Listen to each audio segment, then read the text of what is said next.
అందరికీ శ్రీ పరాభవ నామ సంవత్సర ఉగాది శుభాకాంక్షలు. ఈ సంవత్సరంలో మీ కుటుంబంలో అందరికీ ఆనందం, ఆరోగ్యం నిండుగా ఉండాలని మనస్ఫూర్తిగా కోరుకుంటున్నాను. మార్నింగే లేచి ఇంట్లో వర్క్ అంతా ఫినిష్ చేసుకొని పూజ అయితే కంప్లీట్ చేసుకున్నాను. పూజ అంతా కంప్లీట్ అయిన తర్వాత ఏదో తక్కువైందని ఆలోచిస్తున్నాను. అప్పుడే మా ఆయన మామిడాకులు తీసుకొచ్చాడు. మామిడాకుల తోరణాలు పూజ గదికి కట్టంగానే ఒక మంచి పాజిటివ్ వైబ్ అయితే వచ్చింది. పండగ ఫీలింగ్ ఆ మామిడాకులతోటే వచ్చిందని చెప్పాలి. అన్నట్టు మీరు భక్షాలు చేసుకున్నారా? ఉగాది పచ్చడి చేసుకున్నారా? మా ఇంట్లో అయితే ఉగాది పచ్చడి ఇంకా బచ్చాలు అయితే రెడీ అవుతున్నాయి. మా సైడ్ అయితే మేము బచ్చాలనే అంటాము.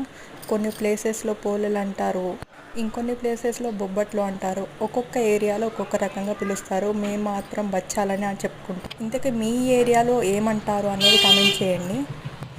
మా బచ్చాలు ఇంకా పచ్చడి అయితే రెడీ అవుతుంది. వాటి గురించి నేను నెక్స్ట్ వీడియోలో పెడతాను. అప్పటి వరకు వీడియో నచ్చితే లైక్ చేసి, తెలుసు కదా, ఛానల్ని సబ్స్క్రైబ్ చేసుకోండి.